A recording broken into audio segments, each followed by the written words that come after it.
20 ಲಕ್ಷ ರೂಪಾಯಿ ಹಾಕಿದ್ರು. ಅದೇ ನಮ್ಗೆ ಆಗಿಲ್ಲ ಇದಿತ್ತು, ಇನ್ನು ಬಂತು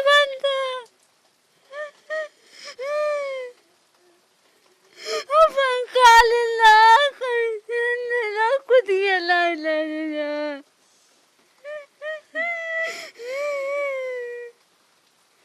ಅಷ್ಟೊಂದು ಸಾಲ ಮಾಡಿ ಅವರು ಅಪ್ಪನಿಗೆ ಉಳಿಸಿ ತಗೊಳಿದ್ರು, ನಮ್ಗಾಗ್ಲಿಲ್ಲ, ನಾವು ಉಳಿಸಿ ತಗೋಬೇಕು.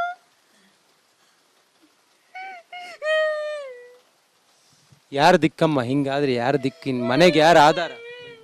ಆಧಾರ ಯಾರು ಇಲ್ಲ.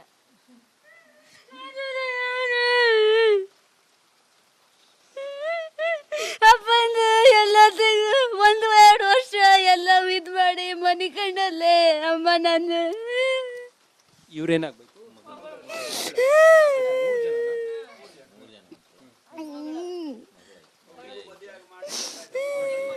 ಅವ್ರ ಅಂಬ ಅವರು ತಮ್ಮ ಮಗಳಿಗೆ ಮದುವೆ ಮಾಡಿದ್ರು. ಇಡೀ ನಾನು ಆಗ್ಲೇ ಹೇಳ್ದಂಗೆ ಇಡೀ ಕುಟುಂಬಕ್ಕೆ ಆಧಾರ ಆಗಿದ್ರು. ಆದರೆ ಅಮ್ಮ ಇವತ್ತು ಹಿಂಗೆ ಇಂಥದ್ದೊಂದು ದುರಂತದಲ್ಲಿ ಮೃತಪಡ್ತಾರೆ ಅಂತೇಳಿ ಬಿಕ್ಕಿ ಬಿಕ್ಕಿ ಹೇಳ್ತಾ ಇದ್ದಾರೆ ಅವರ ಮಗಳು.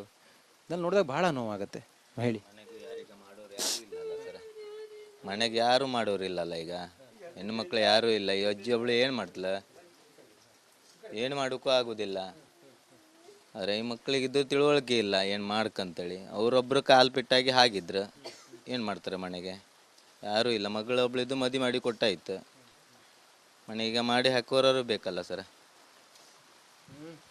ನೀರ್ಯಾರು ನನಗೆ ಬೇಯಿಸಿ ಇದು ಬಿಸಿ ಮಾಡಿ ಹಾಕುವರು ಯಾರು ಗತಿ ಇಲ್ಲ. ಈಗ ಆಯ್ತು ನನ್ನ ಪರಿಸ್ಥಿತಿ. ಹೌದು, ಎಂತ ಮಾಡೋದು? ಈಗ ಸ್ವಲ್ಪ ಈಗ ಕೆಲ್ಸಕ್ಕೆ ಹೋರೇ ಇತ್ತು ನಮ್ಗೆ. ಈಗ ಅಪ್ಪ ಈಗ ಅಜ್ಜಿ, ನಾವೀಗ 3 ಜನ, ಅಣ್ಣ ಬೇರೆ ಇದ್ದ. ಅವರಿಗೆ ಮಾಡಿ ಹಾಕೋತಿಲ್ಲ ಇಬ್ಬರಿಗೆ.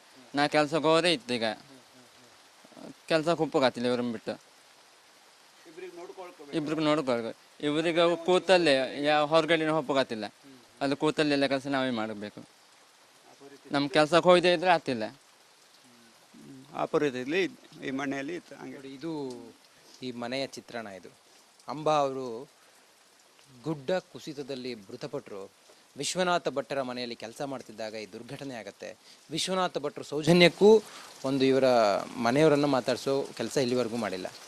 ಇನ್ನು ಸ್ಥಳೀಯ ಜಿಲ್ಲಾಡಳಿತ ಈ ಬಡ ಕುಟುಂಬಕ್ಕೆ ಏನು ಪರಿಹಾರ ಕೊಡ್ತೀರಿ ನೀವೇ ನೋಡಿ.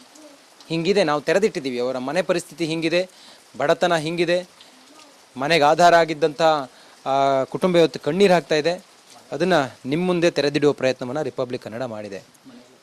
ನೋಡಿ, ಮಳೆ ಬಂದರೆ ಮನೆ ಸೋರುತ್ತೆ, ಮಳೆ ಬಂದರೆ ಮನೆ ಸೋರುತ್ತೆ. ಮನೆಗೆ ಆಧಾರ ಆಗಿದ್ದು ಅಂಬ ಅವರು. 48 ವರ್ಷ ಅವರಿಗೆ. ಅವರು ಕೆಲಸ ಮಾಡಿದರೆ ಈ ಮನೆ ನಡೀತಾ ಇತ್ತು, ಈ ಕುಟುಂಬ ಸಾಗ್ತಾ ಇತ್ತು. ಆದರೆ ಇವತ್ತು ಹೀಗಾಗಿ ಇಡೀ ಕುಟುಂಬ ಇವತ್ತು ಕಣ್ಣೀರಲ್ಲಿ ಕೈ ತೊಳಿತಾ ಇದೆ. ಮಾನ್ಯ ಉಸ್ತುವಾರಿ ಮಂತ್ರಿಗಳೇ, ನಿಮ್ಮ ಜಿಲ್ಲೆಯಲ್ಲಿ ಅಥವಾ ನಿಮ್ಮ ಉಸ್ತುವಾರಿ ಜಿಲ್ಲೆಯಲ್ಲಿ ಹಿಂಗಾಗಿದೆ. ಮಳೆಯಿಂದ ಅವಾಂತರ ಸೃಷ್ಟಿಯಾಗಿದೆ. ಆಯಿತು, ಗುಡ್ಡ ಕುಸಿದು ಒಂದು ಜೀವ ಹೋಗಿದೆ. ಆ ಜೀವಕ್ಕೆ ಒಂದು ಬೆಲೆ ಇದೆ. ಅವರ ಕುಟುಂಬದವರ ಕಣ್ಣೀರ ಕಥೆ ಇದೆ. ಆ ದುಡಿಮೆಯ ಹಿಂದೆ, ಆ 1 ರೂಪಾಯಿಯ ಹಿಂದೆ ಈ ಕುಟುಂಬ ನಡೀತಾ ಇತ್ತು. ಆದರೆ ಇವತ್ತು ಅವರೆಲ್ಲರೂ ಕೂಡ ಕಗ್ಗತ್ತಲಲ್ಲಿ, ಒಂದು ರೀತಿಯಲ್ಲಿ ಮನೆಯೇ ಒಂದು ರೀತಿ ಕತ್ತಲಾಗ್ಬಿಟ್ಟಿದೆ. ರಿಪಬ್ಲಿಕ್ ಕನ್ನಡದ ಆಗ್ರಹ ಇದು. ಅವರಿಗೆ ಸಿಗಬೇಕಾದಂಥ ಪರಿಹಾರ, ಅವ್ರ ಮನೆಯವರಿಗೆ ಸಿಗಬೇಕಾದಂಥ ಪರಿಹಾರ, ಅವರ ಮಕ್ಕಳಿಗೆ, ಅವರ ಪತಿ ಇದ್ದಾರೆ, ಆ ವಯಸ್ಸಾದ ಹಿರಿಜೀವ ಇದೆ. ನೀವೇನು ಮಾಡ್ತೀರಿ ಅದನ್ನು ಮಾಡಬೇಕಾಗಿದೆ. ನೋಡೋಣ, ಇನ್ನಾದರೂ ಕೂಡ ಇದೆಲ್ಲದ್ರ ಕುರಿತಾಗಿ ಇವರ ಕಣ್ಣು ತೆರೆದು ವಿಶ್ವನಾಥ ಭಟ್ರಿಗೆ ಇವರ ಮನೆಯ ಪರಿಸ್ಥಿತಿ ಅರ್ಥ ಆಗಿ, ಹಾಗೆ ಜಿಲ್ಲಾಡಳಿತವು ಕೂಡ ಇದಕ್ಕೊಂದು ಇವ್ರ ಮನೆಯವರಿಗೊಂದು ಪರಿಹಾರ ಕೊಡೋ ಕೆಲಸ ಮಾಡುತ್ತಾ, ಸರ್ಕಾರದಿಂದ ಏನಾದರೂ ಪರಿಹಾರ ಈ ಮನೆಗೆ ಸಿಗುತ್ತಾ ಅನ್ನೋದನ್ನು ನಾವು ಕೇಳ್ತಾ ಇದ್ದೀವಿ. ಸಿಗಲೇಬೇಕು. ಯಾಕಂತ ಹೇಳಿದರೆ ಹಂಗಿದೆ ಅವರ ಮನೆಯ ಪರಿಸ್ಥಿತಿ, ಆ ಬಡ ಕುಟುಂಬದ ಪರಿಸ್ಥಿತಿ. ಕ್ಯಾಮ್ರಾ ಪರ್ಸನ್ ಮಹೇಶ್ ಜೊತೆ ನಾನು ರಂಜಿತ್ ಶಿರಿಯಾರ್, ರಿಪಬ್ಲಿಕ್ ಕನ್ನಡ, ಕೊಲ್ಲೂರು.